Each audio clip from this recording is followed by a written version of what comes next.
Good morning, and a warm welcome to your show, Sunny Mornings San Francisco. I'm your host, Melissa, and it's Wednesday, November 12th. You'll be interested to know.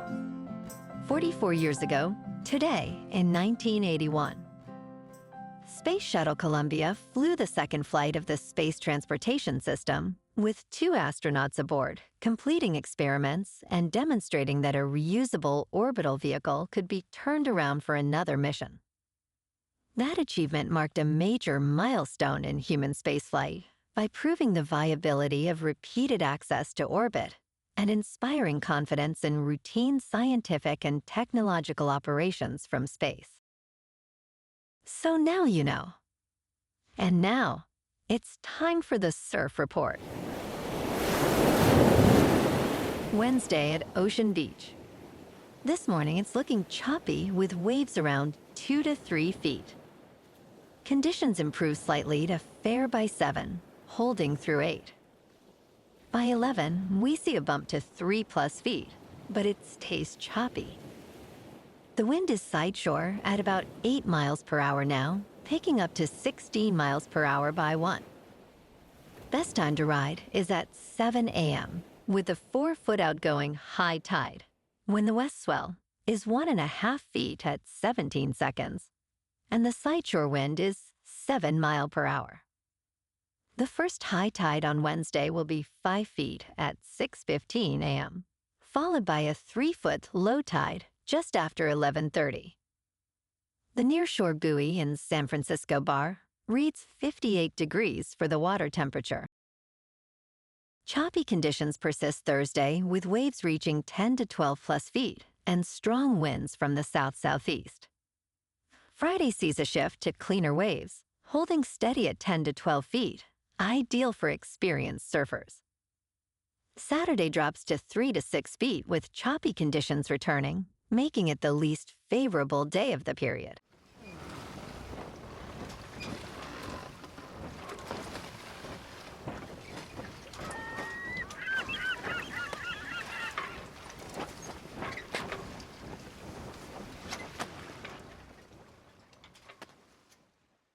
This morning, it's cloudy and it feels like 58 degrees with 15-mile-per-hour wind.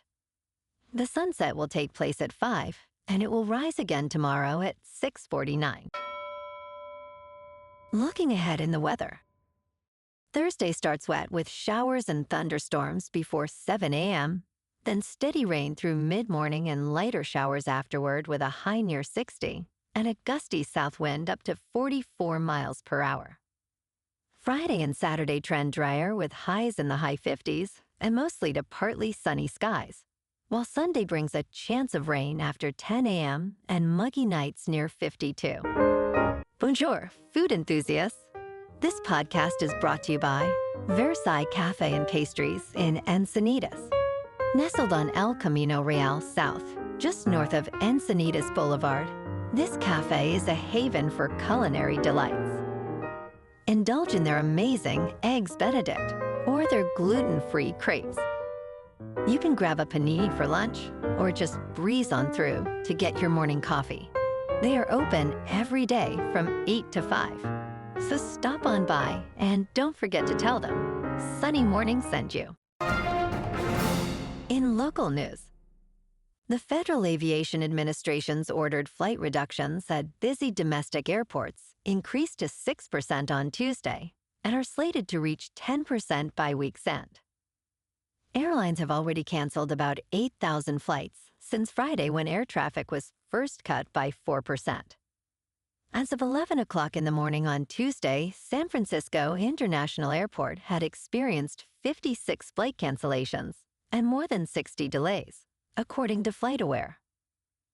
Oakland International Airport had seen 13 cancellations and 6 delays. Tuesday also marks the end of the second missed pay period for air traffic controllers, with uncertainty surrounding when they will be paid after the government shutdown ends. President Donald Trump has called for a $10,000 bonus for controllers who have stayed on the job, while suggesting docking pay for those who have not.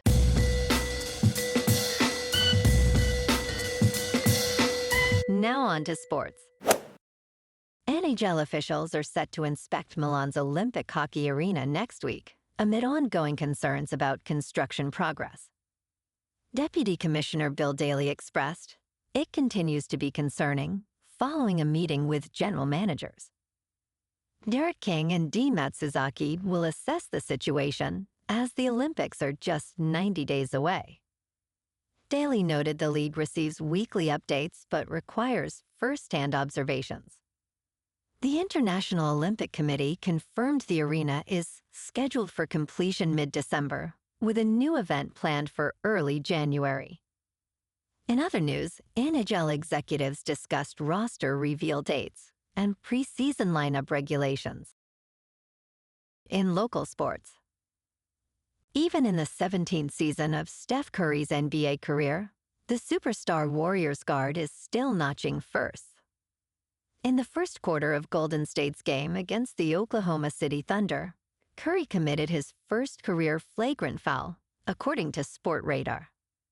He had gone 1,193 career games without committing a flagrant foul. Thunder guard Isaiah Joe attempted a deep three-point shot, and Curry stepped into Joe's shooting path while contesting the shot.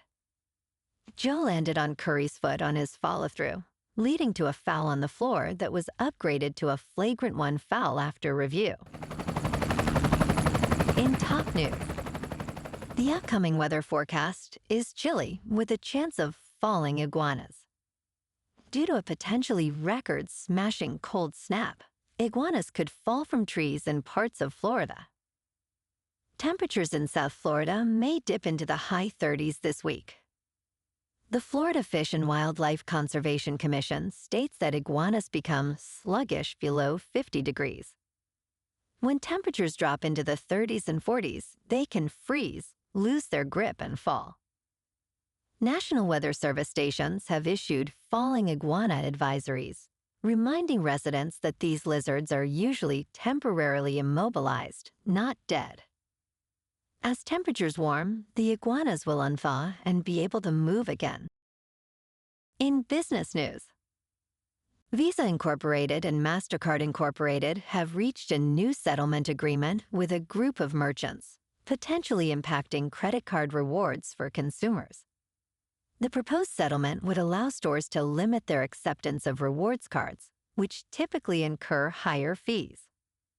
Merchants could choose to accept all cards or just specific categories, including commercial, premium consumer credit, and standard credit cards. This flexibility could lead to merchants blocking premium cards to reduce costs. While analysts suggest this may upset affluent consumers, it could also provide merchants with significant relief. The settlement is pending court approval, aiming to resolve a decades-long lawsuit. In crypto movement, Bitcoin is down 3% to about $103,000. Ethereum is down 4% to just over $3,400. And XRP is down 5% to $2.39. Moving on to a more local vibe. In our community spotlight on health and wellness, we are working with a national Pilates studio to bring you some free classes, so listen up. Check out Club Pilates, with several locations in the San Diego area. Pilates presents a comprehensive wellness approach, cultivating strength, reducing tension, and elevating mental well-being. Scientific research affirms its benefits.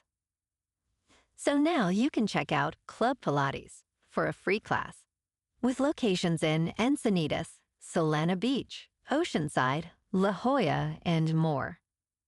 Just be sure to tell them Sunny Morning sent you by. And now, back to the show. Let's talk tech. Google is warning its 2.5 billion Gmail users to enhance their security. While there are claims of a breach, the real advice is to stop using passwords altogether. The issue stems from a breach at Salesforce, where attackers accessed business-related Gmail data, not actual credentials. With this data, phishing attacks have become more sophisticated. Google emphasizes that users should never share their passwords even with trusted individuals. Instead, users are encouraged to switch to passkeys or two-factor authentication for better security. Staying vigilant is key, as breaches can compromise accounts indirectly. And in entertainment news, DC Studios is tapping the creators of American Vandal for a new television spin-off featuring Jimmy Olsen. The show will be led by Skylar Gisondo, who reprises his role as Daily Planet photographer Jimmy Olsen, with the first season focusing on Gorilla Grodd. Dan Peralt and Tony Yacenda will write, executive produce, and showrun this Superman movie spinoff. The series will center on Olsen and other Daily Planet reporters, tackling cases involving superpowered villains. Gorilla Grodd, a super-intelligent evil ape, is a key antagonist for The Flash, first appearing in comics in 1959. Ben and Peter Safran will executive produce, while Galen Vaisman oversees for DC. Well, alrighty folks, it's time for the quote of the day. And today, our quote comes from the American author and motivational speaker, Zig Ziglar. And he said, "Courage is not the absence of fear, but the triumph over it." And that's a wrap for this morning. You can check out our Instagram, YouTube, and TikTok for some captivating aerial videos with local news and the surf reports. Have an amazing day, my good friends. We'll see you tomorrow with another episode of Sunny Morning San Francisco.